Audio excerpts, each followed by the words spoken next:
Bienvenidos. Bienvenidos al seminario web de la Fundación de Tumores Cerebrales Pediátricos. Nuestro programa comenzará en breve.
Hola y bienvenidos al seminario web de la Fundación de Tumores Cerebrales Pediátricos, abordando los desafíos del síndrome de posterior fosa.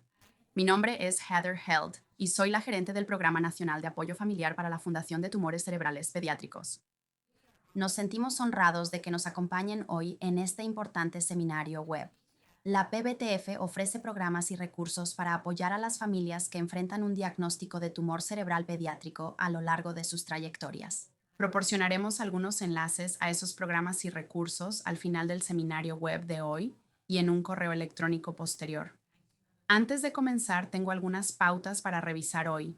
Están silenciados para este seminario web y su video está desactivado, pero damos la bienvenida a preguntas durante y después de los comentarios iniciales. Por favor, escriban sus preguntas en la función de preguntas y respuestas que se encuentra en la parte inferior de la ventana de Zoom. No podremos responder a todas las preguntas, pero intentaremos responder a tantas como sea posible. Hoy escucharemos a nuestra presentadora, la doctora Darcy Rackus, y luego dos padres se unirán a ella para una discusión en panel. Kathy Riley, nuestra vicepresidenta de Apoyo Familiar, será la anfitriona de la sección de preguntas y respuestas de nuestro seminario web. La doctora Serracus es neuropsicóloga pediátrica en la sección de neuropsicología en St. Jude Children's Research Hospital en Memphis, Tennessee. Ella ofrece evaluación y consulta neuropsicológica para niños con diagnósticos hematológicos y oncológicos. La doctora Rackus es la neuropsicóloga principal del equipo de lesiones neurológicas agudas en St. Jude, un grupo interdisciplinario de profesionales de rehabilitación y otros proveedores médicos en St. Jude. En esta capacidad, realiza evaluaciones breves, sigue el progreso cognitivo y proporciona rehabilitación cognitiva para niños que han experimentado lesiones neurológicas agudas relacionadas con su diagnóstico y o tratamiento, particularmente en el síndrome de fosa posterior y accidentes cerebrovasculares. La doctora Rackus participa activamente en la educación y mentoría de estudiantes pre- y postdoctorales en St. Jude y otras instituciones. Es miembro de la Junta de la Sociedad de Fosa Posterior, un grupo internacional de profesionales de la salud interesados en el estudio del síndrome de fosa posterior.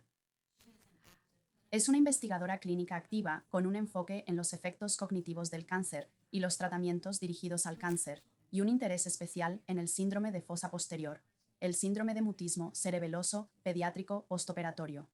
Me da mucho gusto presentarles hoy a la doctora Darcy Rackus.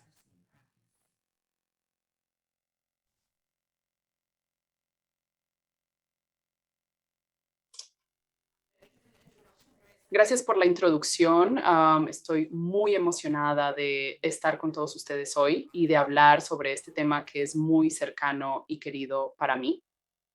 Siguiente diapositiva, por favor. Hoy repasaremos cada uno de estos temas, hablando sobre la definición del síndrome de fosa posterior y las características asociadas, identificando factores que colocan a algunos individuos en mayor riesgo de experimentar el síndrome de fosa posterior y luego identificando algunos de los cambios físicos y cognitivos continuos que están asociados con el síndrome de fosa posterior, así como algunas estrategias de intervención que acompañarán a cada uno de ellos. Siguiente diapositiva, por favor. Comencemos primero definiendo el síndrome de fosa posterior. Y cuando me reúno con las familias, generalmente empiezo aquí. Así que realmente observamos qué es la fosa posterior y cómo obtiene su nombre el síndrome de fosa posterior. Aquí ven una imagen de la base del cráneo y el cerebro inclinado hacia atrás. Y ven en verde la fosa anterior o espacio frontal. En rojo está la fosa media o espacio medio y en azul está la fosa posterior o espacio trasero del cráneo, es decir, la parte trasera de la base del cráneo. Y pueden ver arriba las estructuras que se encuentran dentro de esa región, las estructuras de la fosa posterior. Y el daño a esas estructuras es lo que causa el síndrome de fosa posterior. Siguiente diapositiva, por favor. El síndrome de fosa posterior es un conjunto de síntomas dentro de estas tres áreas diferentes de funcionamiento. Así que hay dificultades con el habla, con el funcionamiento motor y con el estado de ánimo. Y hablaremos un poco más sobre cada uno de ellos individualmente. Siguiente diapositiva. Comenzaremos con los aspectos del habla de eso. Entonces, hay una diferencia entre el habla y el lenguaje. El habla es la forma en que articulamos los diferentes sonidos que se combinan para formar palabras. Y luego las palabras forman oraciones y párrafos que transmiten significado. Y esa es la parte que es el lenguaje. Con el síndrome de fosa posterior, hay una producción de habla significativamente disminuida. Y a veces eso es mutismo completo o una incapacidad para hablar, y en otras ocasiones puede ser simplemente una producción de habla reducida, limitada a frases de una o dos palabras. Ahora, en el síndrome de fosa posterior, si hay mutismo, eso se resuelve. Todos los pacientes comienzan a hablar de nuevo, pero cuando vuelven a hablar, a veces suenan diferentes de cómo sonaban antes de su cirugía, antes de comenzar a experimentar el síndrome de fosa posterior. Puede haber disartria, que es dificultad para articular diferentes sonidos del habla. Así que sonará como si estuvieran arrastrando las palabras, casi como si alguien tuviera algo en la boca que está tratando de hablar mientras hace diferentes sonidos asociados con las palabras. También puede haber otros cambios en el habla, así que puede haber diferencias en el volumen.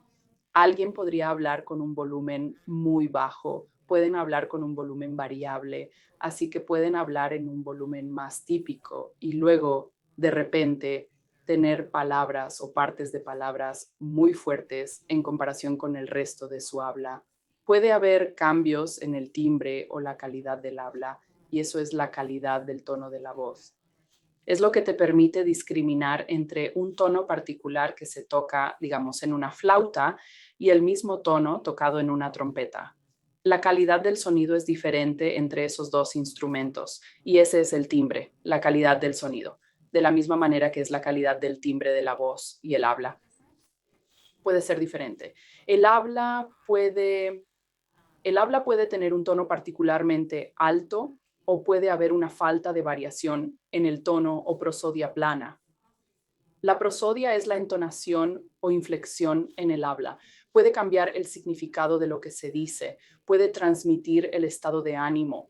Es la parte del habla que te permite saber la diferencia entre alguien diciendo, por ejemplo, esa es la puerta y esa es la puerta. Las mismas palabras, solo el cambio en la inflexión o prosodia cambia el significado de lo que se dice. Por favor, hablaré sobre los componentes motores que están asociados con el síndrome de fosa posterior.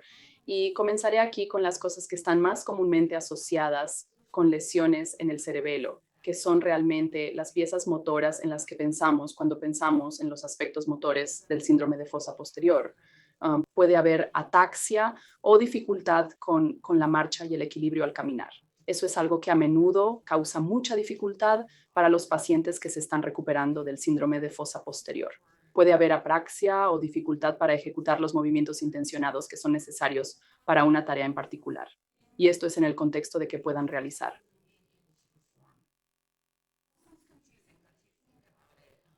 Eso suena confuso, pero si lo piensas, alguien podría ser capaz de abrir la boca mientras bosteza de una manera más reflexiva, pero si les pides que abran la boca no podrían hacerlo, o podrían levantar la mano y rascarse la nariz si les pica. Pero si les pides que toquen su nariz, no podrían coordinar los movimientos motores para hacerlo. Y eso es de lo que realmente trata la apraxia. Esta diadococinesia es dificultad con movimientos alternos rápidos, y aquí podrías estar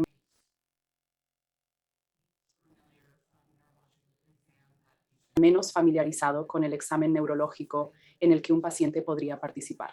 Así que esta disdiadococinesia a menudo se evalúa pidiendo a un paciente que golpee su mano o su pie. Tal vez golpee un patrón regular hacia arriba y hacia abajo, tal vez golpee el frente de su mano y la parte posterior de su mano, alternando de un lado a otro.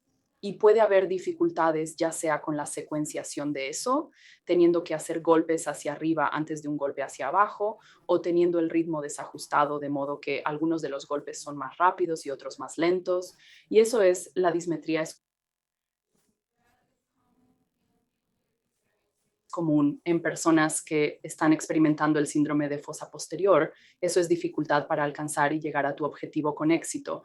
Así que puede haber dificultad en no alcanzar o llegar demasiado superficialmente al objetivo y fallar de esa manera. Puede haber sobrealcance o llegar más allá del objetivo previsto. Y eso es algo que también puede interferir bastante en personas que experimentan el síndrome de fosa posterior. Puede haber hipotonía o tono muscular bajo. Y algunos individuos también pueden experimentar una hemiparesia o debilidad en un lado de su cuerpo u otro. Cabe destacar que cuando alguien tiene síndrome de fosa posterior y tiene una hemiparesia, generalmente es debido a una lesión más en un lado del cerebelo que en el otro lado. Y la debilidad está en el mismo lado que la lesión.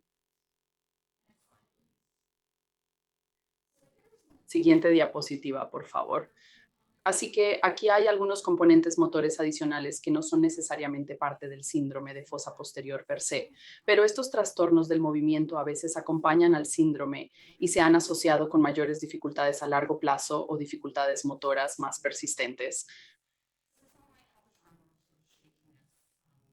Así que alguien podría tener un temblor en sus movimientos. Pueden tener distonía o movimientos repetitivos lentos o posturas anormales. Pueden tener atetosis, que es más un movimiento retorcido. Ellos tienen mioclonías o sacudidas rápidas,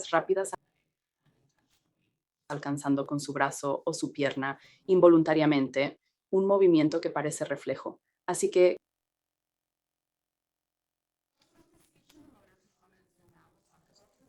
¿qué hay del habla y los componentes motores? Ahora hablaremos sobre la parte del estado de ánimo del síndrome de fosa posterior y comúnmente se considera una labilidad emocional. Y así, la labilidad es ver cambios rápidos en el estado de ánimo más de lo que se esperaría. La mayoría de esto es irritabilidad o agitación, llanto inconsolable, dificultades para tolerar la frustración. Por lo general, aquí hemos visto eso en aproximadamente el 70% de los niños con síndrome de fosa posterior. Menos a menudo hay un estado de ánimo inapropiado en el otro extremo del espectro. Así que puede haber risa excesiva, riendo mucho más de lo que se esperaría, dado un particular veces o menos común en aproximadamente el 16% de nuestros pacientes.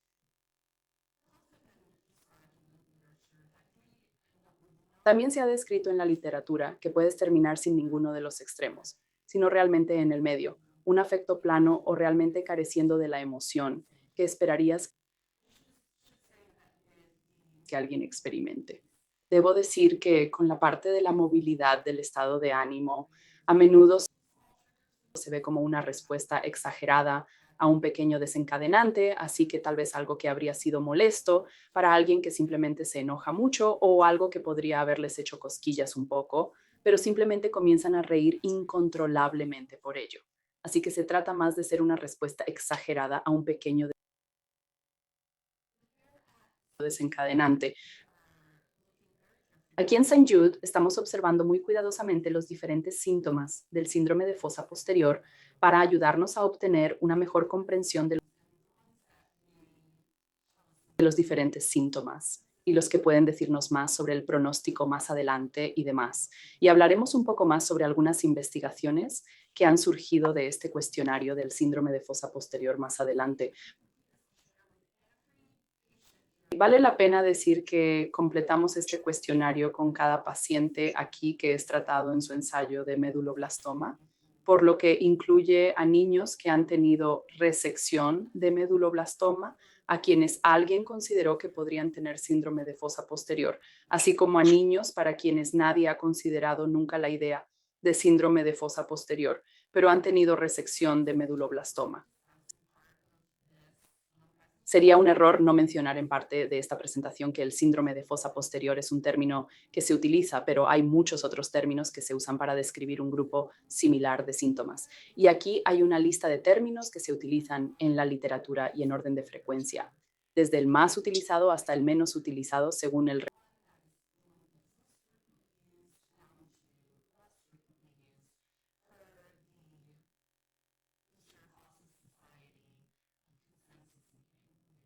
reunión de consenso de la Sociedad de Fosa Posterior cuando buscaban definir el síndrome de manera más específica.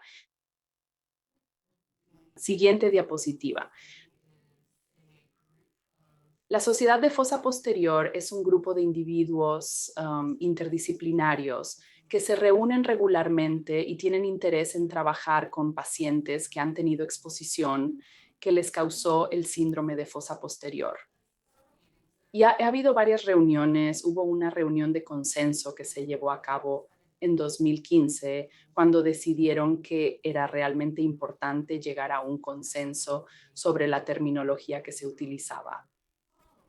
Y luego hubo un documento de consenso que salió el año siguiente, realmente tratando de decidir sobre una terminología y definición particular, diagnóstico e indicaciones para métodos de seguimiento y monitoreo. Hablaremos un poco más sobre las cosas que han surgido de eso también más adelante. ¿Cómo supimos que es el síndrome de fosa posterior? Hablaremos sobre algunos factores de riesgo que colocan a las personas en mayor riesgo de experimentar el síndrome de fosa posterior. Y el mayor de ellos es tener un tumor cerebral, especialmente uno que esté en esa fosa posterior. Y así del 8 al 30% de las personas que han tenido un tumor cerebral en la fosa posterior experimentarán el síndrome de fosa posterior, aunque la incidencia varía dependiendo de diferentes factores, y es más común en individuos que han tenido meduloblastoma en comparación con otros tipos de tumores cerebrales. De hecho, tienes 7 veces más probabilidades de tener síndrome de fosa posterior después de una resección de meduloblastoma en comparación con cualquier otra resección de tumor cerebral. La incidencia también varía según el subtipo molecular de meduloblastoma. Siguiente diapositiva, por favor. Y puedes ver aquí en la línea roja en la parte inferior que los individuos que tienen un subtipo molecular de meduloblastoma tipo Sonic Hedgehog tienen muchas menos probabilidades de tener síndrome de fosa posterior en comparación con aquellos que tienen el subtipo WNT o que están en los grupos 3 o 4.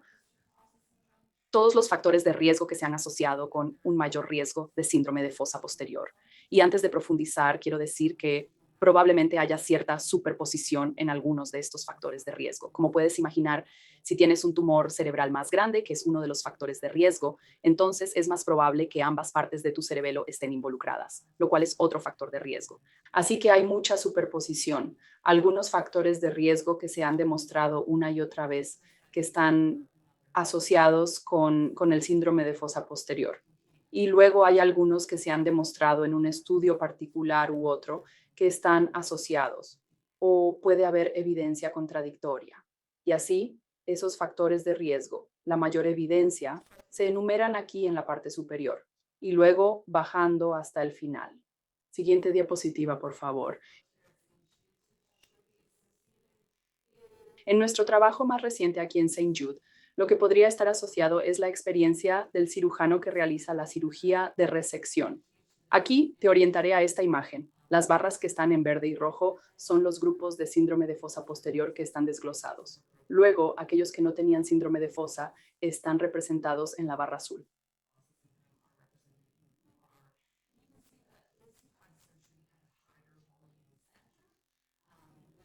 Puedes ver que aquellos que tuvieron cirugía en un centro de mayor nivel, que son aquellos que tienen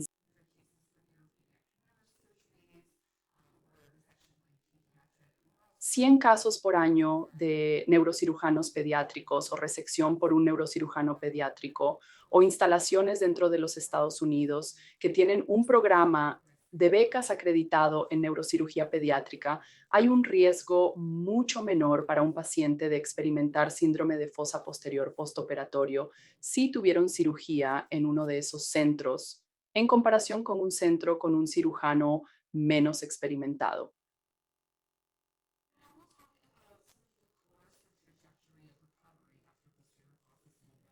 Ahora hablaremos sobre el curso o trayectoria de recuperación después del síndrome de fosa posterior y los desafíos físicos y cognitivos continuos que están asociados con eso. Y hablaremos un poco sobre las intervenciones para abordar esos desafíos. Así que el síndrome de fosa posterior es conocido por tener un inicio retrasado. Horas o días después de la cirugía comenzará y más a menudo dentro de 1 o 2 días después de la cirugía. Esencialmente, si no tienes síntomas del síndrome de fosa posterior una semana después de la cirugía, es bastante probable que no lo desarrolles. A partir de ahí, hay una mejora gradual en los síntomas del síndrome en los días, semanas y meses que siguen. Un momento importante para que los servicios de rehabilitación estén involucrados. Así que terapia ocupacional para abordar las preocupaciones motoras, terapia del habla y lenguaje para abordar algunas de las preocupaciones del habla y lenguaje, así como la deglución, si eso es un problema acompañante. Siguiente diapositiva.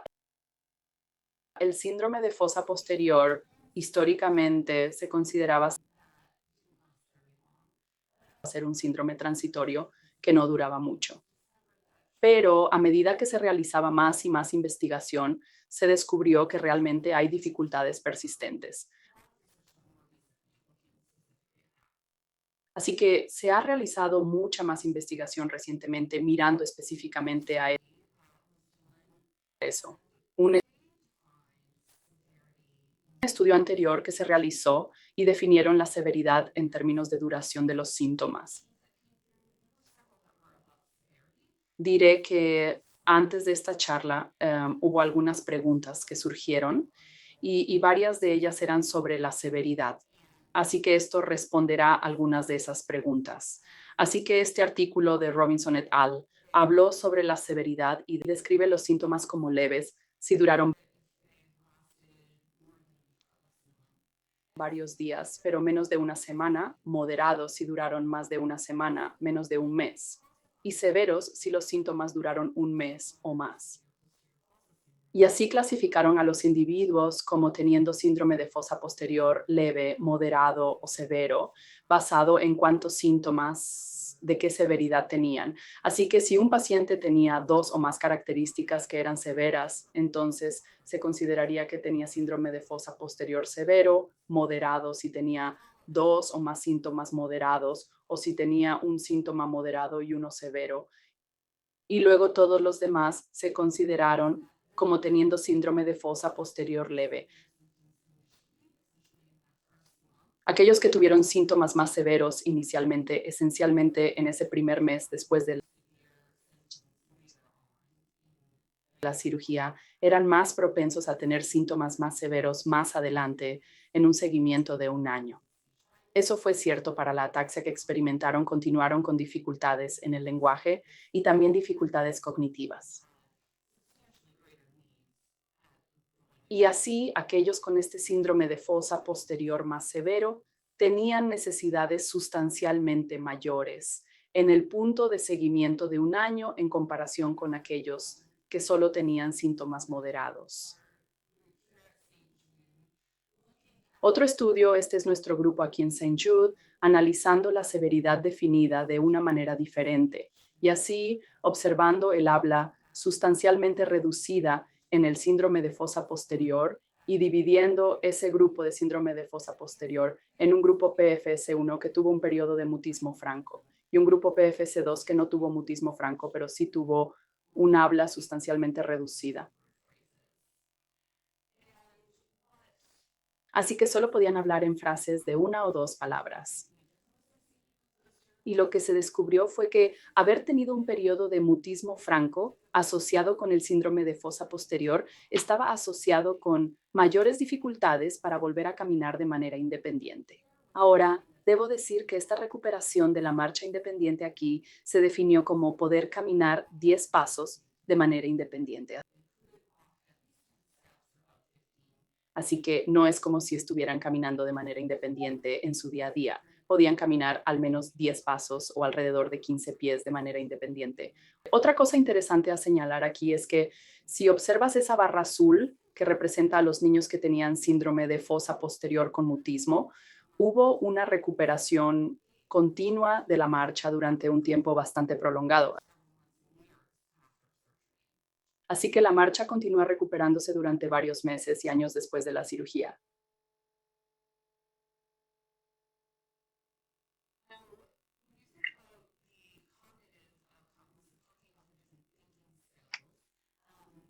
Ahora, cuando piensas en los resultados cognitivos o hablas sobre las diferentes habilidades de pensamiento, se observan mayores dificultades con tipos de tumores más agresivos o tratamientos más agresivos, que a menudo van de la mano.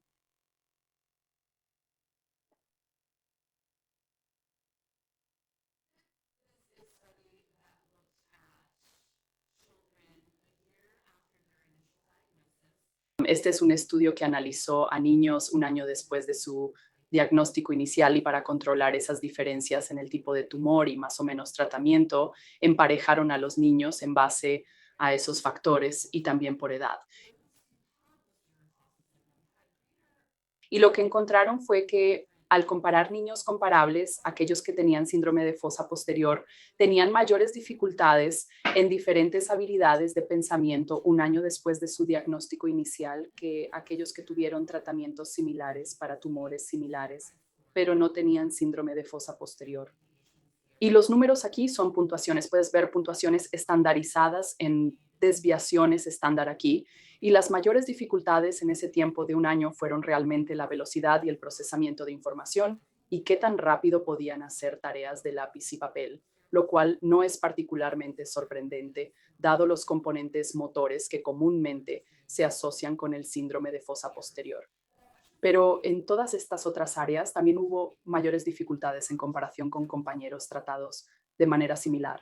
Aunque debo decir que la mayoría de estos son debilidades relativas y no déficits.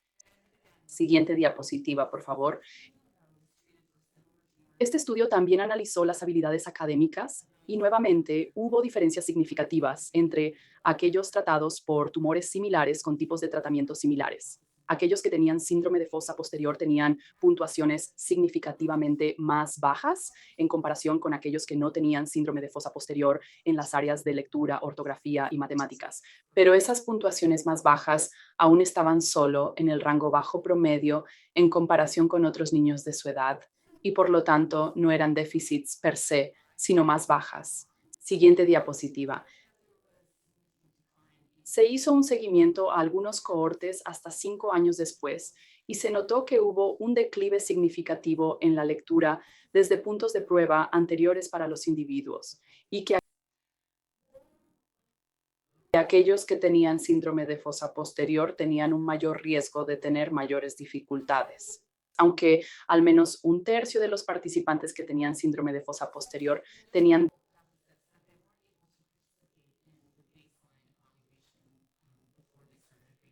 déficits iniciales tan significativos que no pudieron participar en la evaluación de referencia antes de comenzar la terapia de radiación. Así que algunos de ellos eran pacientes gravemente afectados con síndrome de fosa posterior y pueden no estar incluidos en este estudio. Luego se hizo un seguimiento completo de 5 años y tuvieron puntuaciones más bajas a los 3 y 5 años en comparación con lo que se esperaría para su edad en habilidades de pensamiento general, velocidad en completar tareas y atención y memoria de trabajo. Aunque la velocidad de procesamiento, como describimos antes, era evidente muy temprano, un año después del diagnóstico, y continúa siendo consistentemente un problema con el tiempo, mientras que los problemas con la atención y la memoria de trabajo no tienden a mostrarse hasta más tarde, 5 años.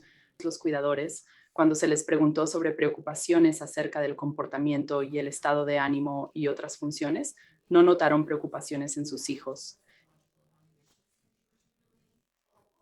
Estos son momentos en los que pensar en las habilidades académicas y de pensamiento, que las evaluaciones neuropsicológicas pueden ser particularmente útiles para encontrar cuáles son las fortalezas y debilidades relativas de un niño en particular y hacer recomendaciones específicas basadas en eso, lo que puede ayudar con la planificación escolar, especialmente identificando si un plan de la sección 504 podría ser apropiado o un IEP, un programa de educación individualizado para abordar algunas dificultades, si estuviera teniendo alguna de ellas. Las diapositivas que tenía para compartir, y ahora estoy ansiosa por unirme a los dos padres que tenemos en nuestro panel para preguntar y responder cualquier pregunta que la gente pueda tener. Muchas gracias, doctora Charracus, por su presentación. Mucha información empaquetada en las diapositivas y ya tenemos muchas preguntas que han llegado. Así que, por favor, nuestros participantes, siéntanse libres de seguir escribiendo sus preguntas. Llegaremos a algunas de ellas en breve. No llegaremos a todas las preguntas, pero responderemos tantas como podamos. Soy Kathy Rayleigh, vicepresidenta de apoyo familiar para la Fundación de Tumores Cerebrales Pediátricos, y me complace mucho presentar a dos padres que se unirán a la doctora Racus hoy para nuestra sesión de preguntas y respuestas. Chris Riley es el padre de Peter, un sobreviviente a largo plazo de meduloblastoma que experimentó el síndrome de fosa posterior después de la cirugía en 1993. Fue miembro fundador de la Junta de la Red de Tumores Cerebrales Pediátricos WICAN en California y actualmente sirve en la Junta de Revisión Institucional Central Pediátrica para los Institutos Nacionales de Salud, supervisando la investigación del cáncer pediátrico para la protección de sujetos humanos. Es un guionista, autor y profesor de cine con sede en Los Ángeles. Stephen Bailey es el padre de Abby, quien fue diagnosticada con un tumor cerebral de alto grado en 2018. Tras una resección de tumor cerebral de 8 horas, Abby sufrió el síndrome de fosa posterior, lo que la dejó completamente incapaz de hablar, tragar o caminar. Ahora, casi 3 años después del tratamiento, Abby sigue sin mostrar evidencia de enfermedad. Stephen vive en Atlanta con su esposa, Cristina, Abby y su hermano de 5 años, Charlie. Así que invito a nuestros panelistas a encender sus cámaras. Creo que ya lo han hecho. Pasemos a nuestras preguntas. La primera pregunta que haré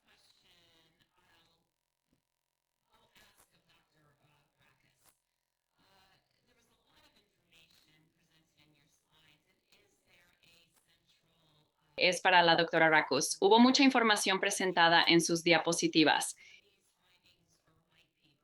¿Y hay un repositorio central o un lugar que contenga algunos de estos hallazgos o documentos técnicos o alguna de las terapias experimentales que están ocurriendo a las que los profesionales o las familias puedan acceder?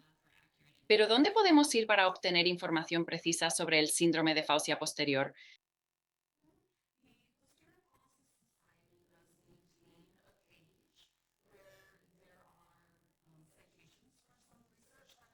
La Sociedad de Fosas Posteriores mantiene una página donde hay citas de algunas investigaciones que se han realizado en el campo por miembros y otras personas históricamente. Así que especialmente los profesionales podrían ir allí, personas interesadas en leer artículos de revistas.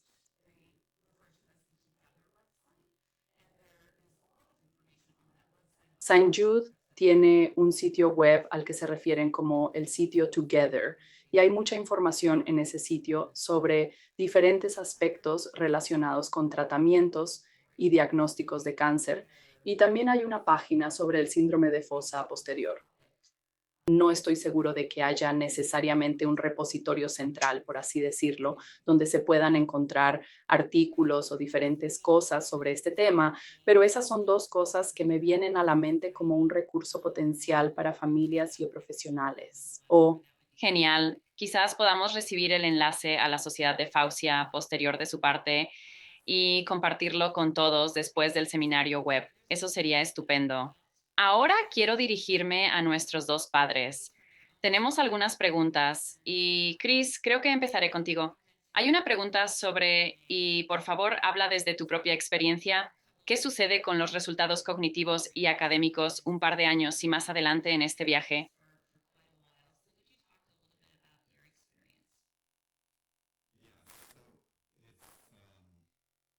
Has estado en esto por bastante tiempo. ¿Podrías hablar un poco sobre tu experiencia? Sí, así que desde mi perspectiva es difícil separar los impactos cognitivos del tratamiento como la terapia de radiación de los efectos del síndrome de fosa posterior, pero la experiencia de Peter fue que, basado en lo que acabo de ver hoy, diríamos que tuvo un síndrome de fosa posterior severo y vimos algunas recuperaciones dramáticas en ese primer año, recuperación del habla, capacidad de caminar, de tragar, todas esas cosas. En la escuela notamos que tuvo dificultades y yo creo que para mí una de las cosas que he llegado a entender al observar a Peter es que sus retrocesos no significan que esté retrocediendo de su propio nivel de logro, sino que se está quedando cada vez más atrás de sus compañeros. Él logró graduarse de la preparatoria con honores, pero requirió mucho apoyo. Hoy en día es un ávido lector. Aquí está mi hipótesis sobre por qué tal vez la lectura es difícil. Hay un control motor fino del ojo que está involucrado en la lectura que puede hacer que leer sea frustrante para las personas que tienen problemas con el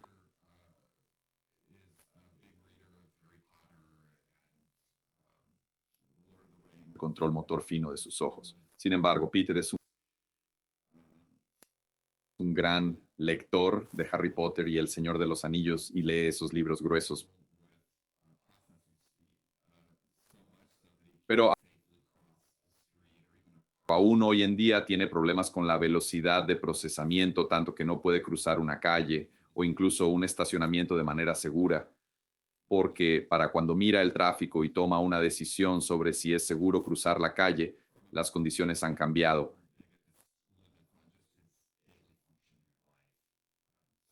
Y eso es, desde un punto de vista práctico, uno de los mayores límites en su funcionamiento diario en la vida. Así que sigue luchando, pero logró en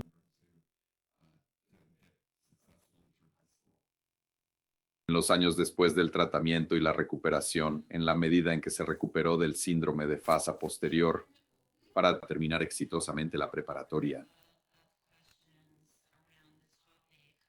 Gracias, Chris. Steven, hemos tenido varias preguntas sobre el tema de la recuperación del habla y el movimiento. ¿Podrías hablar sobre lo que encontraste más útil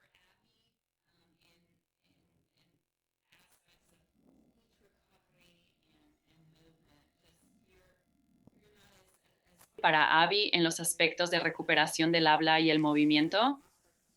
No estás tan lejos, llevas unos años en eso, así que tal vez podrías hablar un par de minutos sobre eso con la historia de Abby.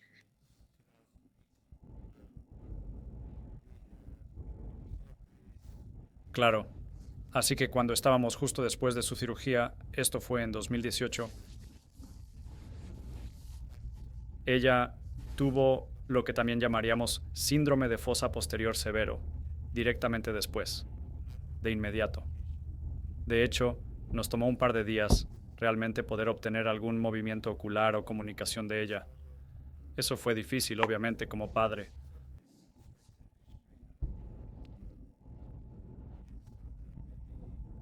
Pero después de la recuperación de la cirugía, fuimos directamente a rehabilitación para pacientes internados. Y comenzamos eso tal vez 8 días después de la resección del tumor cerebral. Y por supuesto, ella no podía hablar, caminar, comer ni nada. Así que estábamos comenzando desde cero. Pero con respecto a su habla, fue divertido, fue interesante porque pudimos hacerla reír. Y cuando pudimos hacerla reír, esa era la única forma en que podíamos escuchar su voz. Y así podríamos haber tomado prestado un pequeño dispositivo en el que puedes grabar cosas. E hicimos algunos sonidos graciosos en él, así que cada vez que presionaba este botón, simplemente la hacía reír y reír. Podíamos escuchar su voz. Y había uno... Notamos que estaba haciendo este sonido de zumbido y ella podía hacer eso. Así que cada vez que podía intentábamos que comenzara a tararear. No la estábamos presionando para que hablara o dijera palabras ni nada, pero notamos que esa era la única forma física en que podía mover sus cuerdas vocales y realmente emitir sonido. Así que simplemente aprovechamos eso y seguimos trabajando con ella para que hiciera este sonido. Y tan pronto como lo hizo, ella recordó de nuevo, supongo que es el término adecuado, cómo para hablar y cómo hacer una proyección de sonido real. Así que fue un gran hito para nosotros en la recuperación del síndrome de fosa posterior. Y cuando se recuperó, inmediatamente después de eso, su voz era más aguda y sonaba diferente.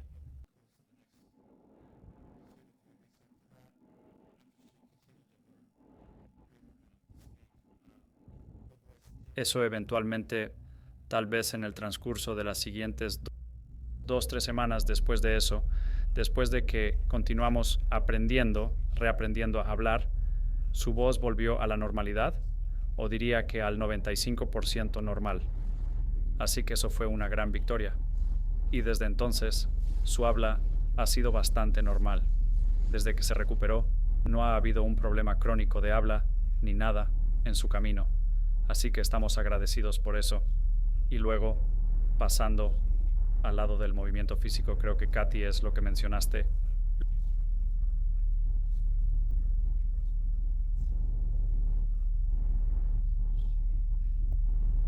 Luchamos con ella solo con los movimientos motores gruesos.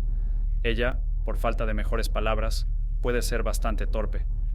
Sabemos que está, en cierto grado, relacionado con la fosa posterior, si no todo. Específicamente, su conciencia espacial y percepción de profundidad no está bastante desajustada. Podemos notar esto a un nivel agudo. Podría estar sentada en el desayuno y alcanzar una cuchara, o intentar hacer algo muy básico, y falla en el intento.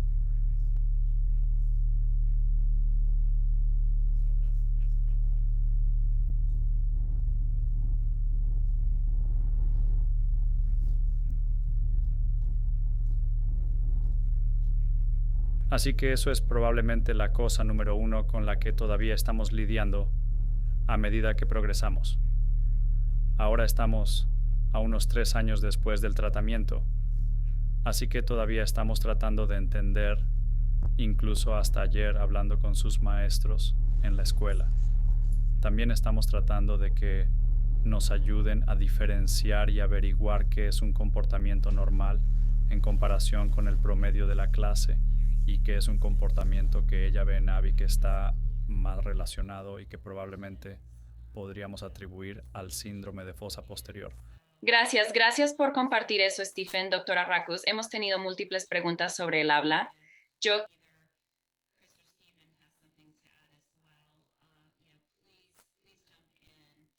quiero... Esta es una pregunta de 2 partes. Y si Chris o Steven tienen algo que agregar también, por favor, adelante. pero parece que para algunas de las preguntas el habla ha sido realmente un desafío para recuperar para algunas de las familias que nos acompañan hoy y la terapia del habla no ha tenido éxito.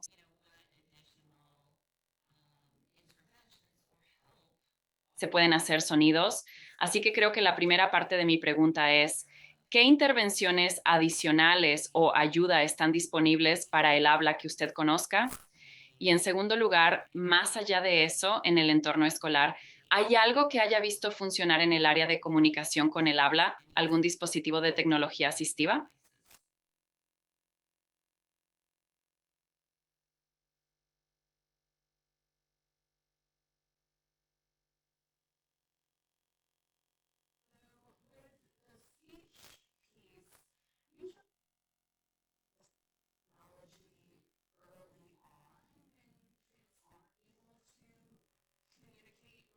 Así que con la parte del habla, generalmente la tecnología al principio, cuando los niños no pueden comunicarse verbalmente o de otra manera, y especialmente la tecnología asistiva, tiende a ser útil cuando la parte del habla es la que se retrasa y las partes motoras progresan más rápidamente para que alguien pueda presionar un botón o indicar con precisión de alguna manera a través de la tecnología asistiva su respuesta.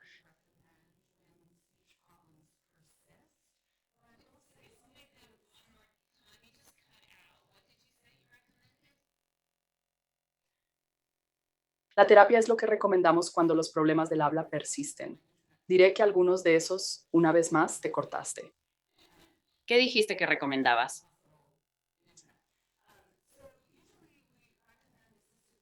Mi computadora me dice que mi conexión a Internet es inestable, lo cual no entiendo. Estoy conectado al Internet del hospital, así que generalmente recomendamos la tecnología asistiva o usarla más frecuentemente en las etapas iniciales antes de que alguien pueda hablar, y especialmente si su progreso en el habla se retrasa mientras su progreso motor es más avanzado, para que si alguien puede tocar un dispositivo con más precisión para indicar su respuesta, entonces son un mejor candidato para un dispositivo de comunicación asistiva, especialmente uno que sea más tecnológicamente avanzado.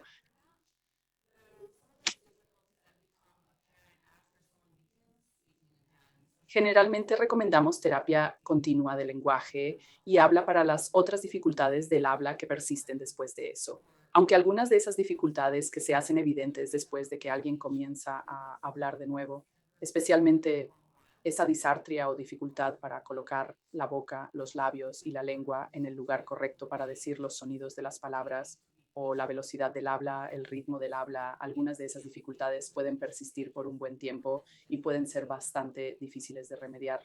Creo que es importante transmitir a los oyentes que necesitan ser pacientes y que solo porque alguien no pueda hablar en esas etapas iniciales o tenga dificultad para articular algo, no significa que no tengan algo importante que decir, y que deberían considerar eso y esperar y permitir tiempo para que alguien transmita la información que tienen en sus mentes. Gracias. Ese es un consejo muy útil, creo, para esos padres que aún ven esa lucha con sus hijos. Tenemos otra pregunta sobre esto es nuevamente un poco más hacia el aspecto a largo plazo. Y así que creo que doctora Racus le pediré que aborde esto y luego tal vez Chris le pediré que intervenga también.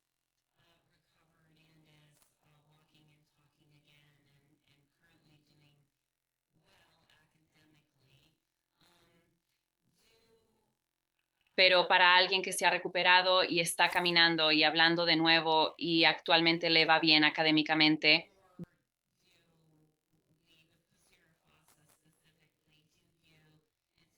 ve a niños que continúan haciéndolo bien o con posteriorifausia específicamente, anticipa ver un declive continuo o puede haber un mantenimiento del rendimiento académico.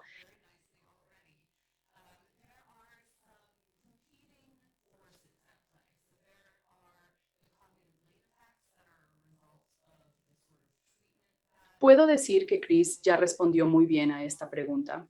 Hay algunas fuerzas en competencia en juego, así que hay los efectos tardíos cognitivos que son resultado del tratamiento asociado con tumores cerebrales de fosa posterior. especialmente un tumor más agresivo como el meduloblastoma, la quimioterapia y la radioterapia que tienden a mostrarse más adelante en el camino. Y como mencionó Chris, no se trata de perder habilidades. Es una falla en adquirir habilidades a la misma velocidad que tus compañeros, lo que se refleja en tus puntajes estandarizados, que te comparan con compañeros de la misma edad, siendo cada vez más bajos con el tiempo. Así que los niños no deberían perder habilidades después de que ya tienen el síndrome de fosa posterior. Debería ser una trayectoria de recuperación desde allí, pero pueden adquirir habilidades a un ritmo más lento que sus compañeros, lo que es lo que causa el problema, esa brecha entre la expectativa en el entorno y mantenerse al día con sus compañeros mientras adquieren sus habilidades a un ritmo rápido y la capacidad de un niño mientras adquiere sus habilidades a un ritmo más lento. La parte que el síndrome de fosa posterior contribuye son las dificultades adicionales con la velocidad de procesamiento. Nuevamente, como mencioné, creo que el componente del Heller o motor realmente juega un papel importante en los problemas adicionales con la velocidad de procesamiento que tienen los niños con síndrome de fosa posterior. Pero esperaríamos ver ganancias continuas en habilidades con el tiempo. Una de las cosas que mencionaste antes fue leer y aprender a leer. Creo que Chris mencionó esto sobre su hijo. Aunque disfruta leer, puede que no sea el lector más eficiente o fluido. Y sabemos por nuestra investigación que la edad al momento del diagnóstico y tratamiento puede tener un impacto particular en eso. Si un niño es diagnosticado y tratado antes de haber aprendido esas habilidades de lectura, las habilidades fonéticas, que las letras tienen sonido, el sonido se combina para formar palabras, las palabras se combinan para formar oraciones que tienen significado y las lees para, tú obtienes significado de ellas cuando lees. Esos niños que reciben tratamiento antes de eso pueden tener dificultades particulares con ese proceso de aprender a leer en comparación con los niños que son un poco mayores y que han aprendido esas habilidades fonéticas y esas habilidades de lectura temprana, pueden tener menos dificultades con la parte de la lectura. Yo creo que tal vez lo que tengo que agregar es más sobre cómo nosotros como padres lidiamos emocionalmente con estas realidades que acabamos de escuchar descritas. El doctor Ratches usó el término esa brecha, que hay una brecha que se abre. Y pasé, yo diría, varios años al principio tratando de cerrar esa brecha y creyendo que si aplicábamos suficiente terapia y apoyo, podríamos poner a Peter al día. Y eso para Peter al menos no sucedió. Y para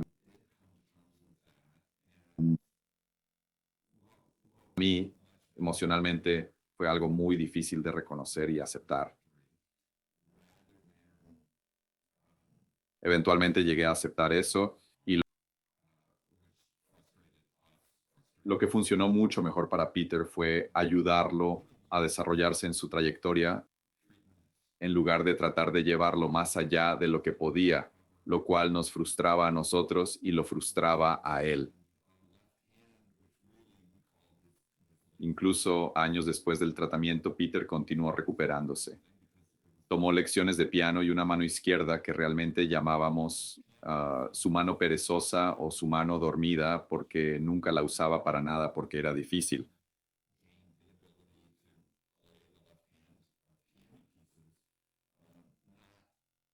Las lecciones de piano actuaron como una terapia ocupacional para él y su mano izquierda ganó la habilidad de tocar la parte izquierda de las piezas de piano, no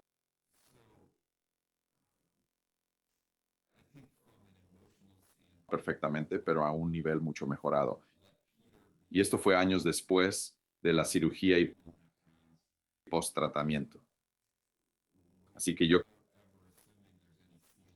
creo que desde un punto de vista emocional, lo que me ha ayudado es dejar que Peter esté en su propio camino y apoyarlo en ese camino, sin asumir nunca que hay un límite. No sé dónde está el límite, así que seguiremos apoyándolo y ahora llevamos casi 30 años en esto y seguimos haciéndolo. Peter es un chico feliz y aprendió a leer completamente después de la cirugía porque estaba en preescolar en el momento de su diagnóstico y cirugía. Así que no tenía esas habilidades de lectura en ese momento y, sin embargo, ha aprendido a leer. Pero este es un camino largo y queremos que sea un camino largo. Lo que queríamos en el momento del tratamiento era que nuestros hijos sobrevivieran. Pero esto es parte del costo del tratamiento y su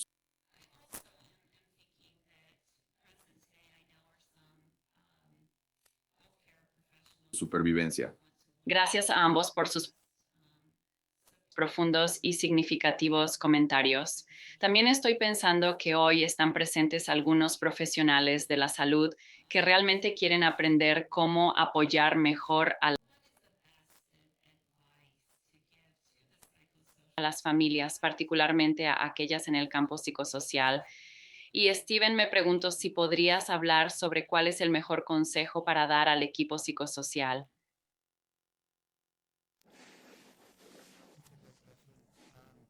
¿Cuáles fueron las formas en que tú y tu familia fueron mejor apoyados por el equipo de salud al principio?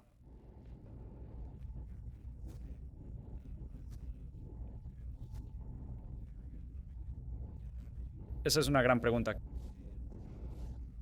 Creo que tal vez solo siguiendo lo que Chris acaba de decir sobre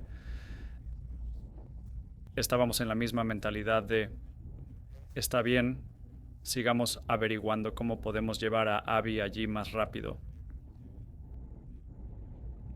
Creo que un enfoque mucho más saludable tal vez es exactamente lo que Chris acaba de decir, es simplemente ir a su ritmo y simplemente rodearlos y apoyarlos con lo que son capaces de hacer. Es difícil a veces no frustrarse y simplemente como en la vida diaria con algunos de los comportamientos que están asociados con todo esto. Pero creo que en cuanto a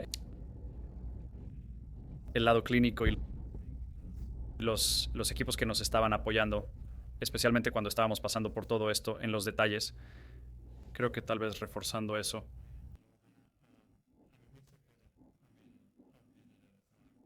Eso es algo difícil porque cuando nos dieron el diagnóstico y el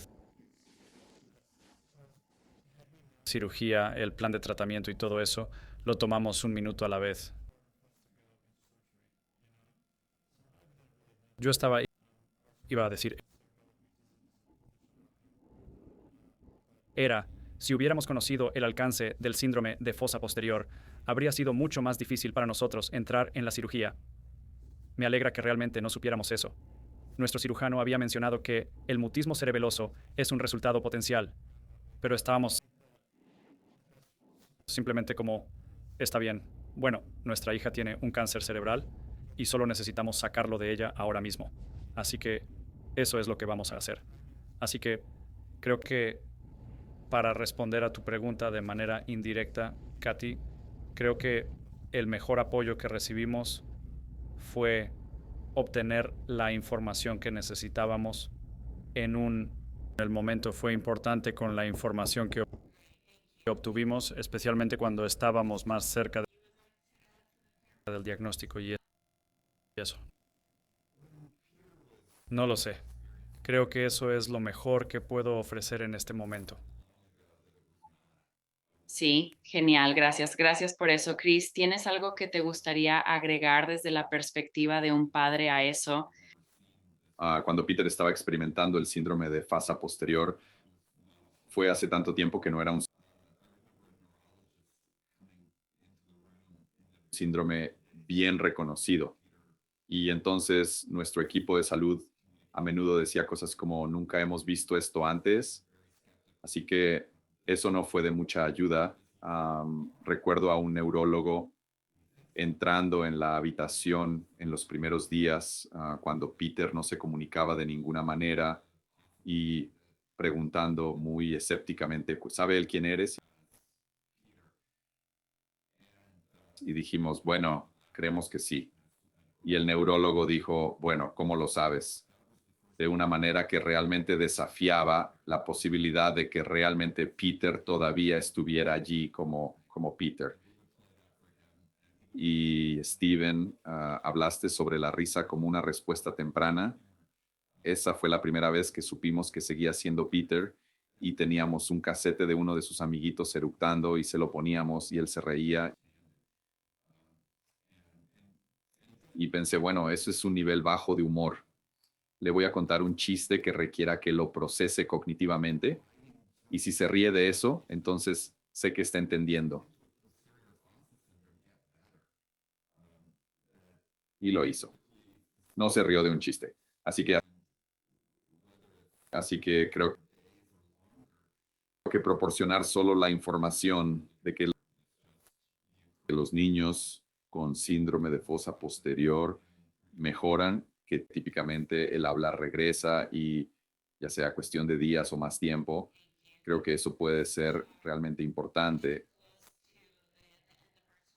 Es solo el aliento de que la recuperación ocurre y puede extenderse por un largo periodo de tiempo. Gracias. Gracias, Chris. Estamos llegando al final de nuestro tiempo. Doctor Rackus, tengo una pregunta más para usted. Junto con muchos problemas de habla, también está el lograr mejoras en el equilibrio y la coordinación. ¿Y hay intervenciones a largo plazo que su equipo haya visto en St. Jude que hayan ayudado a mejorar el equilibrio?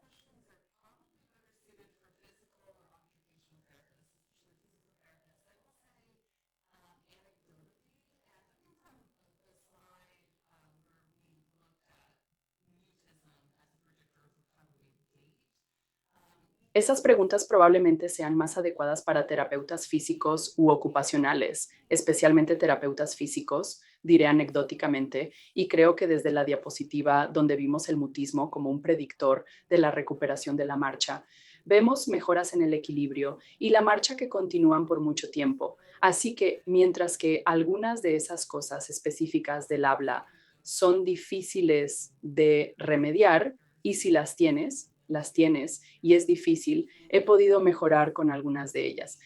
Ese desequilibrio de ataxia, he visto una recuperación lenta y constante durante años y años. Solo anecdóticamente, he visto pacientes que 1 o 2 años después de la cirugía todavía estaban en silla de ruedas y 1 o 2 años después tal vez empezaron a caminar con un bastón y 1, 2 o 3 años después ya no lo tenían. Es algo con lo que he visto una recuperación continua, especialmente en aquellos que continúan recibiendo servicios de rehabilitación y siguen trabajando en esas cosas. Gracias a nuestros panelistas de hoy. Hubo un comentario en el chat que pensé que realmente caracterizó nuestro tiempo juntos hoy y que estos son tiempos desafiantes para los padres cuyos hijos tienen síndrome de pérdida posterior y hay un delicado equilibrio entre la gratitud y la tristeza por lo que se perdió. Y todos ustedes cubrieron eso bien hoy y nos ayudaron a estar en ese lugar de dulzura amarga que es difícil, pero también han brindado mucha esperanza.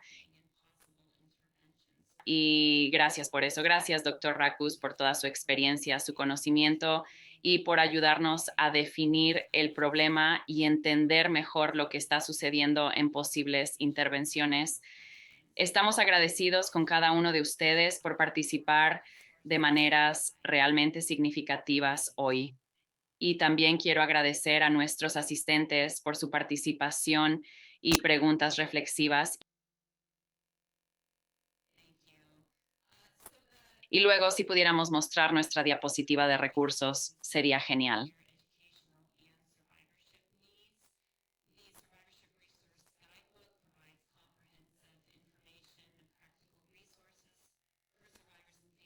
Muchas gracias. La Fundación de Tumores Cerebrales Pediátricos tiene un par de recursos para ayudar con sus necesidades educativas y de supervivencia. La guía de recursos para la supervivencia proporciona información completa y recursos prácticos para sobrevivientes y familias. Y creo que encontrará información muy valiosa allí para ayudarle en su camino de supervivencia. Ese recurso se puede descargar hoy, así que puede descargarlo justo después de este seminario web, o también puede pedir una copia impresa en línea. Tenemos grupos de apoyo virtuales que se realizan cada 2 semanas durante 10 sesiones y están disponibles para familias de 0 a 5 años desde el diagnóstico y luego de 5 años en adelante. Así que le invito a hacer clic en ese enlace si está interesado en unirse a un grupo de apoyo. El objetivo de ese programa es reunir a familias que enfrentan luchas similares en un entorno seguro en línea, y tenemos algunos grupos nuevos comenzando en abril. Así que si está interesado, por favor, haga clic en ese enlace. Ambos enlaces se le enviarán en un correo electrónico de seguimiento más tarde hoy, así como las diapositivas que se compartirán con usted. Y finalmente, la PVTF está aquí para ayudarle sin importar dónde se encuentre en su camino. Por favor, contáctenos para apoyar con preguntas adicionales que tuvo hoy y que no fueron respondidas. Estamos aquí para ayudar en todo lo que podamos, y le enviaremos un enlace a la grabación de este seminario web y las diapositivas a la dirección de correo electrónico con la que se registró. Gracias a todos por asistir hoy, y por favor háganos saber si hay algo más que podamos hacer para ayudar. Que tengan un buen día.